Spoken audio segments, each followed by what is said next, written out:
Test চ্যাম্পিয়নশিপের point টেবিলে ভারত ৫ নম্বরেই থেকে গেল। বাংলাদেশ ৪ নম্বরেই আছে।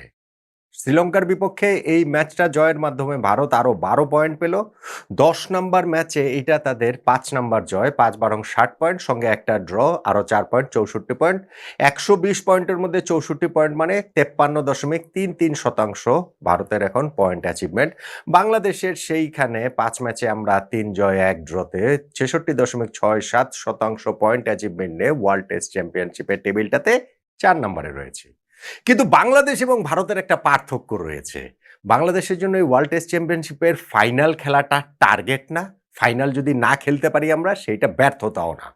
মানে আমি বলছি যে এখন একটা রিয়েলিস্টিক চান্স তৈরি হয়েছে, কিন্তু এটা হচ্ছে গিয়ে মোটা দাগের হিসাবটা এরকম। তবে ভারত যদি ফাইনাল খেলতে না পারে, সেইটা কিন্তু বড় ব্যর্থতা। এবং সেই জন্য শ্রীলঙ্কার বিপক্ষে এই গোল টেস্ট যেটা তাদের খুবই প্রয়োজন ছিল। যেইখানে প্রতিপক্ষ শুধু শ্রীলঙ্কা ছিল না, একই সঙ্গে বৃষ্টিও ছিল। এবং আজকে পঞ্চম দিনে ভারত যখন শ্রীলঙ্কাকে ২০৬ রানে অল আউট করে দেয়, ১৬৫ রানে ম্যাচটা জিতে নেয়, ঠিক তার কিছুক্ষণ পর যে ঝুমঝুমিয়ে গলে বৃষ্টিটা নেমেছিল, তখন ওইটা আরও বেশি করে বোঝা গেছে যে গলে শুধু শ্রীলঙ্কাকে ভারত হারায়নি, বৃষ্টিকেও হারিয়েছে। টেস্টের এই পঞ্চম দিনের ইকুয়েশনটা শ্রীলঙ্কার সামনে ছিল যে ২৮৮ রান করতে হবে, যেটা আসলে করা সম্ভব না। ভারতের সামনে ইকুয়েশনটা ছিল শেষ ৬টা উইকেট তুলে নিতে হবে। বৃষ্টির বাধা পেরিয়ে, শ্রীলঙ্কার প্রতিরোধ পেরিয়ে সেইটা তারা করতে পারে কিনা, সেইটা তারা করে নিয়েছে। স্পেশালি তাদের ওই বাঁহাতি স্পিনার মানব সুতার, তিনি যে এই ইনিংসেও ৬টা উইকেট তুলে নিলেন, ম্যাচে ১০ উইকেট তুলে নিলেন। ডেবুর পরে সেকেন্ড টেস্টেও, প্রথম টেস্টে যেমন ৫ উইকেট পেয়েছেন ইনিংসে, এইখানেও ৫ উইকেট পেলেন, ম্যাচে ১০ উইকেট পেলেন। প্রথম ২টা ম্যাচেই ৫ উইকেট করে ইনিংসে তিনি পেয়েছেন। ফলে অনেকগুলো প্রমিজিং জায়গা এই মানব সুতারের বোলিংয়ে দেখা গিয়েছে। ভারত তার উপরে রিলাই করার আশাটা করতেই পারে। এখন টেস্টের এই পঞ্চম দিনটাতে এসে ভারত আসলে ঠিক কোন জায়গাটাতে ম্যাচ জিতে গেল, মোমেন্ট অফ দ্য ডে কোনটা, সেগুলো নিয়েই তো আসলে আলোচনাটা করছি।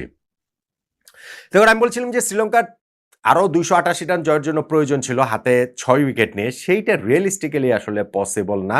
তারপরও প্রথম ইনিংসে তারা যেইভাবে মিডল ওভার্সগুলোতে প্রতিরোধ গড়ে তুলেছিল, ভারতের বোলিংকে মোটামুটি নির্বিষ প্রমাণ করেছিল। এই ম্যাচটাতেও কিন্তু সেই পথেই এগুচ্ছিল। মানে এগুচ্ছিল বলতে হচ্ছে গিয়ে আগের দিনই তারা বিকেলবেলাতে ৪৭ রানে ৪ উইকেট হারিয়েছিল তো। তারপরে হচ্ছে গিয়ে ধনঞ্জয়া এবং সোনালের পার্টনারশিপটা হয়েছিল অবিচ্ছিন্ন ৩৭ রানের। সেই পার্টনারশিপ আজকে প্রথম ১ ঘন্টা ১.৫ ঘন্টাতে আরও ৫৮ রানের মতো যোগ করলো। ফলে পার্টনারশিপটা ৯৫ রানের হয়ে গেল। শ্রীলঙ্কা এই ম্যাচটা ৩৭২ রান করে জিতে ফেলবে ওরকম কোনো হিসাব ছিল না। তবে ম্যাচটা তারা বাঁচানোর দিকে ছিল বা বাঁচাতেই পারত।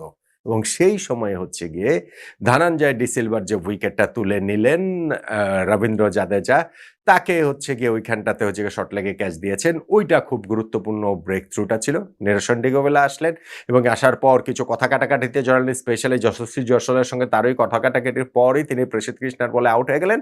লাঞ্চ পর্যন্ত এই ২টা উইকেটই শ্রীলঙ্কা হারিয়েছে। আর লাঞ্চের পরে ১ ওভারে ৩ উইকেট সহ ২ ওভারে ১০ বলের মধ্যে ৪ উইকেট নিয়ে খেলাটা শেষ করে দিয়েছেন মানব সুতার, যিনি ওইখানটাতে ১ ওভারে ৩ উইকেটের ওইখানে হ্যাট্রিকেরও সুযোগের সামনে ছিলেন। ইনফ্যাক্ট প্রথম বলটাতে তিনি ওইখানে হচ্ছে গিয়ে সোনাল দিনুসাকে যে আউট করলেন, লেগ গালিতে ক্যাচ দিয়ে তিনি আউট হয়েছেন।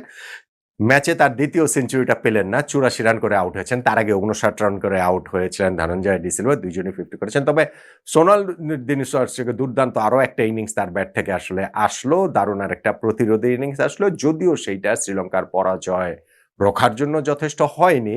কেননা মানব সুতার তার পরের বলটাতে আরও একটা উইকেট নিয়ে হ্যাট্রিকের সামনে দাঁড়িয়ে গেছিলেন। হ্যাট্রিকটা না হলেও ওই ওভারে লাস্ট বলে আরও একটা উইকেট পেয়েছেন এবং তার নেক্সট ওভারে 4th বলে আরেকটা উইকেট নিয়ে শ্রীলঙ্কার ইনিংসটা তিনি শেষ করে দেন। শ্রীলঙ্কা ২০৬ রানে অল আউট হয়ে যায় এবং তাতে করেই তারা ১৬৫ রানে বিশাল ব্যবধানে ম্যাচটা হেরে যায়। শ্রীলঙ্কার মাটিতে ভারত এই নিয়ে টানা ৬ নাম্বার টেস্ট জিতল। ২০১৫ সালে গোল টেস্টের পর শ্রীলঙ্কা আর তারা কোনো ম্যাচ হারেনি। তবে এইবার ভারতের জন্য সিগনিফিকেন্ট যেটা ছিল যে ওয়ার্ল্ড টেস্ট চ্যাম্পিয়নশিপের ফাইনাল খেলার সম্ভাবনাটা, আশাটা বাঁচিয়ে রাখতে হলে এই শ্রীলঙ্কার বিপক্ষে জয় ছাড়া তাদের অন্য কোনো বিকল্প ছিল না।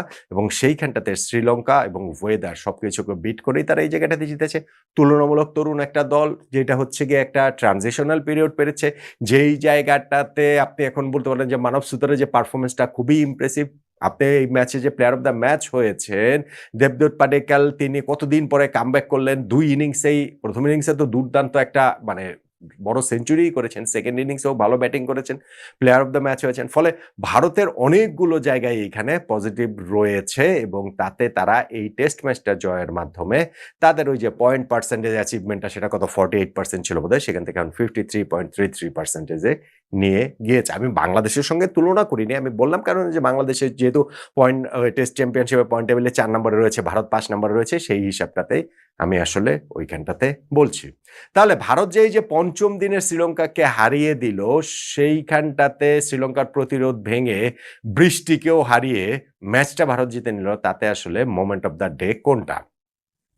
অবভিয়াসলি মানব সুতারের বোলিং পারফরমেন্স থেকে রিমার্কেবল, দুর্দান্ত, অসাধারণ। স্পেশালি তিনি 1 ওভারে 3 উইকেট যখন নিয়েছেন, 10 বলের মধ্যে 4 উইকেট নিয়েছেন, ইনিংসে 6 উইকেট নিয়েছেন, ম্যাচে 10 উইকেট নিয়েছেন, এই সবই রিমার্কেবল। কিন্তু আপনি যদি ফিফথ এর কনটেক্সটটা বিবেচনা করেন তাহলে আমার কাছে মনে হয় যে ভারতের জয়টা অনেকাংশে নিশ্চিত হয়েছে না বললেও হচ্ছে কি, জয়টার দিকে তারা এগেছে। তারা যে পেশেন্স রেখে বোলিং করছিল, তারা যে আসলে প্যানিক করছিল না, সেইটার রিওয়ার্ডটা তারা পেয়েছে যখন ওই 95 রানের পার্টনারশিপটা ভাঙে, ধনঞ্জয় ডি সিলভার উইকেটটা তুলে নেন রবীন্দ্র জাদেজা, সেইটাই খুব গুরুত্বপূর্ণ। অবশ্যই সুতারের উইকেটগুলো গুরুত্বপূর্ণ, কারণ ওই যে যেটা আমি বলছিলাম যে 10 বলের মধ্যে 4 উইকেট তুলে নিয়েছেন, তারপরে ঝুমঝুমে বৃষ্টি নেমেছে, খেলাটা হয়তো থার্ড সেশনে চলে যেত যদি ওই সময় সুতার ওরকম না করতেন, তখন ইউ নেভার নো, অনেক কিছুই তো আসলে হতে পারত। কিন্তু সেইটা যে অবশ্য ভারত সেকেন্ড নিউ বলের খুব কাছাকাছি ছিল, আর কত 2 ওভারের মতো মতো 2-3 ওভার ছিল বাকি, তখন আবার ভারত আরও একটা ট্রাই করতো। ফলে এই জায়গাটাতে ভারত ডিজার্ভিং দল হিসেবে আসলে জিতেছে এবং সুতারের ওই শেষে গিয়ে 1 ওভারে 3 উইকেট সহ 10 বলের মধ্যে 4 উইকেট সত্ত্বেও আমার কাছে মনে হয় ফিফথ ডেতে ভারতের জয়ের পথে সবচেয়ে গুরুত্বপূর্ণ মোমেন্টটা, যেটা আমার কাছে মোমেন্ট অফ দ্য ডে, সেটা হচ্ছে গিয়ে ওই 95 রানের পার্টনারশিপ ব্রেক করা ধনঞ্জয় ডি সিলভার উইকেটটা যে রবীন্দ্র জাদেজা তুলে নিয়েছেন। একমত কি হবেন আপনি? বলুন তো।